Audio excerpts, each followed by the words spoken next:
국민 여러분 안녕하십니까? 국민의힘 이종성입니다. 5월 의정활동 결과를 보고 드리겠습니다.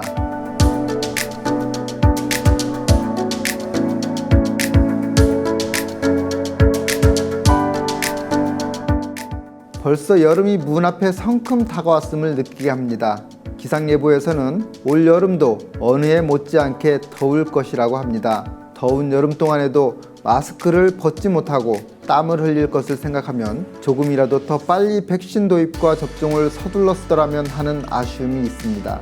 더군다나 아직도 사회적 거리두기, 방역 지침에 따라 경제적인 어려움을 겪고 계시는 수많은 소상공인, 자영업자 여러분들을 비롯한 국민들의 어려움들을 왜 조금 더 일찍 덜어드리지 못했나 하는 안타까운 심정입니다. 지난주에는 코로나19 대응 업무에 매달리다 업무 부담을 견디지 못하고 스스로 목숨을 끊은 보건직 공무원의 소식이 들려왔습니다. 우리가 인식하지 못하는 곳에서 지금 이 시간에도 방역과 보건 또 의료 현장에서 코로나19로부터 환자들과 우리 국민 모두를 지켜내기 위해 구슬땀을 흘리고 있는 많은 분들의 노력이 있다는 점을 기억하시고 감사하는 마음과 함께 격려와 용기를 가졌으면 하는 마음입니다.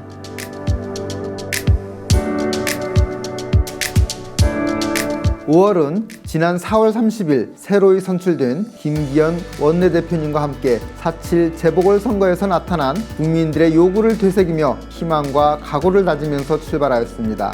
먼저 국토교통부를 비롯해 5개 부처 장관의 인사청문회가 있었습니다만 문재인 정부는 집권 4년 동안 29명의 장관급 관료들을 국회 인사청문회 논의를 무시한 채 임명한 데 이어 이번에도 2명의 장관을 야당의 반대에도 임명을 강행하였습니다. 2000년도에 도입된 인사청문회 제도는 대통령제 국가에서 삼권 분립의 제도적 실천을 위해 국회가 대통령의 자의적 인사권 행사를 막기 위한 취지입니다. 정부 여당에서는 야당이 국정 운영의 발목을 잡기 위해 업무 수행 능력과 무관한 사항을 문제 삼는다고 주장하지만 공직자로서 가장 중요한 덕목은 업무 능력이 아니라 바로 도덕성과 자질이 우선되어야 한다고 생각합니다. 이는 국무위원급 관료들에게는 막대한 권력과 권한이 주어지기 때문입니다.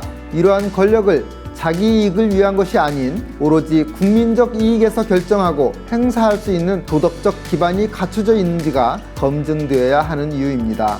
국가의 지원금을 받아 참석하는 해외 세미나에 수차례에 걸쳐 배우자와 자녀들을 동반한 의유성 출장에 대해 관행이었다. 이렇게 무엇이 문제인지도 깨닫지 못하고 공과 사를 구분하지 못하는 사람들에게 어떻게 나라 운영을 맡기겠습니까? 배우자의 외교관 신분을 이용하여 외국에서 구매한 고급 샹들리에 등 고가의 물품들을 외교관 이삿짐으로 세금도 내지 않고 들여와 국내에서 버젓이 판매하고 LH 사건 등 부동산 사태에 대한 국민적 공분이 치솟고 있는 상황에서 관사 재테크를 통해 수억의 부동산 차익을 챙긴 인사도 있었습니다. 이렇게 탈법과 편법을 오가며 자기 이익에 몰두한 공직자들에게 이 나라와 국민들의 미래를 맡길 수는 없다라는 뜻에서 우리 국민의힘 전체 의원들이 청와대 앞에서 의원총회를 열어 장관 후보자 사퇴 및 지명 처리를 요구하기도 했습니다.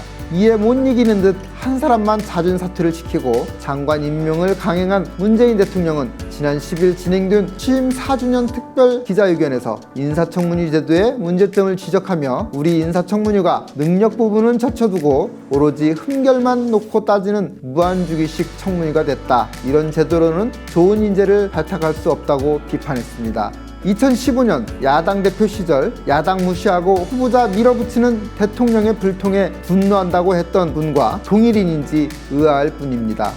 이러한 정부 여당의 밀어붙이식 인사로 인해 5월 국회 일정이 제대로 진행되지 못한 가운데 지난 24일에는 보건복지위원회 법안 소위가 개최되어 사회서비스원 관련 법안이 재상정되었습니다. 정부 여당이 17개 시도 산하에 사회서비스원을 공공기관으로 설립하여 사회서비스를 직접 제공하겠다는 법안으로서 그동안 사회복지단체 등 민간이 주로 제공해왔던 사회서비스의 질을 제고하고 종사자들의 처우를 개선하겠다는 것입니다. 이에 대해 그동안 저는 공공기관 설립을 통한 사회서비스 직접 제공은 사회복지 현장의 문제 해결을 위한 근본적인 해결책이 될 수 없고 오히려 효율성 저하와 민간 영역과의 차별을 초래하여 혼란이 가정 인정될 수 있다는 현장의 우려를 지속적으로 제기하였습니다. 그럼에도 정부 여당은 문재인 정부의 국정과제라는 이유로 이러한 현장의 우려를 해소하기 위한 논의와 타협을 거부하고 5차례에 걸쳐 법안 소위 심하다 안건으로 상정해왔습니다. 국민들의 복지를 다루는 문제까지도 집권 다수당의 오만과 독선의 태도를 보이는 것 같아 실망과 분노를 금하지 않을 수 없었습니다.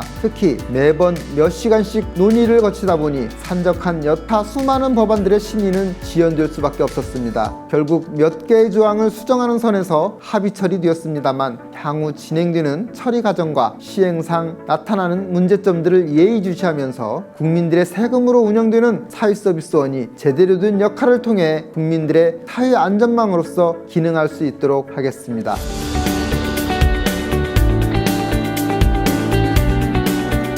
지난 5월 6일 서울시청을 방문하여 오세훈 서울시장님과 면담을 가졌습니다. 당선 축하 인사와 함께 사회복지 분야의 여러 가지 문제점들을 설명하고 서울시 차원의 관심과 지원을 당부하였습니다. 특히 그동안 전 서울시장 재임 10년 동안 서울지역 사회복지 조직들마저 정치화되고 이념화되어 본래의 역할보다는 줄 세우기에 급급한 사업 추진으로 귀중한 복지 예산의 비효율성이 큰 문제로 제기된 바 있어 구조적인 개선이 필요하다는데 이해를 같이 할 수 있었습니다. 또한 2019년부터 시범사업으로 설치되어 운영 중인 서울사회서비스원의 파행적 운영에 대해 설명하고 앞으로 발전적인 운영 방안을 모색하고 개선해 줄 것을 요청드렸습니다. 아울러 지난 14일에는 서울시 마포구 지역 장애인단체들과 간담회를 가졌습니다. 다소 늦은 감이 있지만 지난 3월 서울시장 선거운동 과정에서 단체를 방문했을 때 선거 이후에 다시 방문하겠다고 한 약속을 실천하고자 했던 것도 있었습니다. 무엇보다 마포구 지역 장애인 사무실들이 하천부지에 마련된 가건물을 사용하고 있어 주소도 없고 사업자 등록증도 발급이 안 되는 어려운 사정을 호소하였기에 선거 끝나고 시간을 갖고 해결 방안을 같이 고민해보자는 취지였습니다. 가뜩이나 몸이 불편한 장애인 회원분들이 주로 방문하시는 공간이 장애인 편의시설도 갖춰지지 않은 상태에서 운영되는 문제가 있어 관계기관들과의 논의를 통해 해결 방안을 적극적으로 모색하도록 하겠습니다. 지난 5월 10일에는 광주 5.18 민주화운동 기념일을 맞이하여 광주를 방문하였습니다. 망월동 5.18 묘역 참배와 헌화를 하고 당시 공권력에 의해 쓰러지신 희생자들의 묘비를 닦아드렸습니다. 저와 동갑내기 희생자의 묘비 앞에선 북받쳐오는 눈물을 참을 수 없었습니다. 5.18 민주항쟁이 있었던 1980년에는 그분도 12살의 초등학생이었을 것입니다. 학교에서 국군 아저씨들은 나라와 국민들을 지켜주는 고마운 아저씨라고 배웠고 그렇게 알고 있었을 텐데 그 국군 아저씨들이 자신에게 총을 겨누고 그 총에 희생당했다는 것을 생각하면 너무도 가슴이 아픕니다. 이렇게 국가가 휘두른 공권력에 의해 오히려 보호받아야 할 많은 시민들이 희생되었다는 것은 어느 누구도 부인할 수 없는 5.18의 실상입니다. 아무리 불가피한 상황이었다 하더라도 그에 맞게 진실을 공개하고 사과와 반성이 뒤따라야 하는 것이 당연한 것입니다.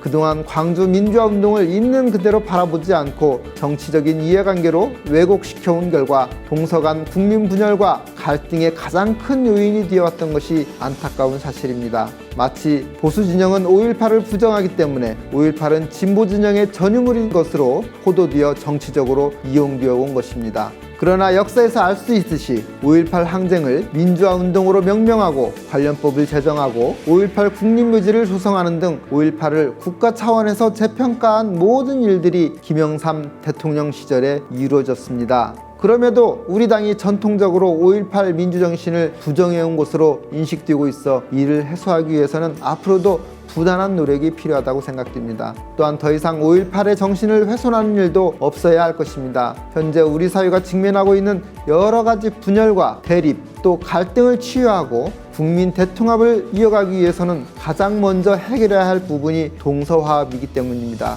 다행인 것은 작년 4월 총선을 앞두고 선거 과정에서 몇 차례 광주를 방문했을 당시 광주 시민분들과 또 언론이 보여주신 반응과 또 이번 방문에서 보여주신 반응이 상당히 차이가 있다는 것을 느꼈다는 것입니다. 그동안 우리 당 지도부를 비롯해 의원님들 또 당원들께서 지속적으로 진정성을 갖고 광주를 비롯하여 호남 지역에 관심과 애정을 쏟아주신 결과라고 생각합니다.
문재인 대통령의 일방적인 인사권 강행 등으로 순탄치 않은 일정을 겪는 과정에서도 이번 5월 국회 본회의에서는 여야 쟁점이 없는 법안들이 다수 통과되었습니다. 본회의에서 최종 의결된 90여 개의 처리 법안 중 제가 발의한 법안이 5개나 포함되어 있어서 나름 보람을 느낄 수 있었습니다. 먼저 정신질환자의 응급 입원과 초기 진료에 따른 의료비를 정부와 지자체가 부담할 수 있도록 한 부분입니다. 보호자가 부재하거나 또 경제적으로 어려운 환경에서 정신질환자가 제때에 제대로 된 치료를 받지 못하는 경우에는 자해나 또 타해 우려가 있어 큰 피해를 초래할 수 있습니다. 따라서 이번 법 개정으로 발병 초기부터 응급, 의뢰, 행정 입원까지 국가가 직접 지원하고 관리할 수 있도록 법적 근거가 마련된 만큼 정신질환자의 지속적, 안정적 관리가 이루어질 것으로 기대되고 있습니다. 또한 정부가 장애인 복지 발전 중장기 계획을 수립하면서 긴급 재난 위기 시의 안전 확보를 위한 조치들을 포함하도록 하기 위해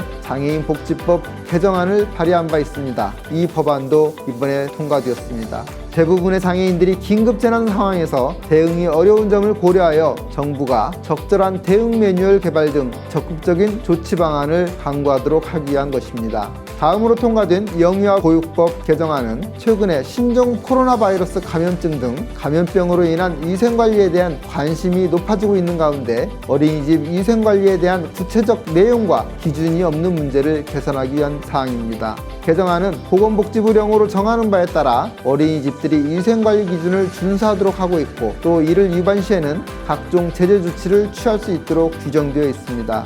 또한 장애인 등 편의증진법 개정안은 지난해 제가 국정감사에서 지적한 장애물 없는 생활환경 인증 BF 인증제도의 운영상 부실 문제를 개선하고자 하는 사항입니다. BF 인증제도를 시효성 있게 운영될 수 있도록 하기 위해 운영기관의 설치, 운영 근거를 마련하도록 해서 체계적으로 인증기관 관리 및 업무 지원이 진행될 수 있도록 하였습니다.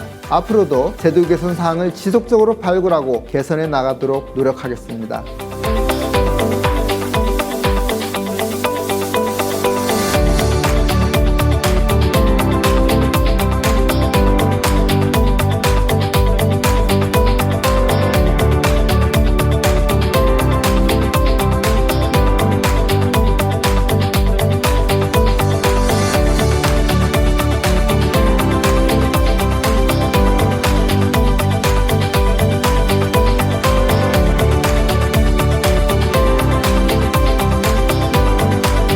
이제 국회의원 직무를 시작한 지 1년이 되었습니다. 그동안 관심 가져주시고 격려와 조언을 아끼지 않으신 모든 분들에게 감사의 말씀을 드립니다. 1년 동안 큰 과오 없이 직무를 무난하게 수행하게 되어 다행이라고 생각하면서도 그동안 저를 믿고 많은 정책을 건의해 주신 모든 분들을 생각하면 더 많은 성과를 내지 못한 아쉬움이 크게 남습니다.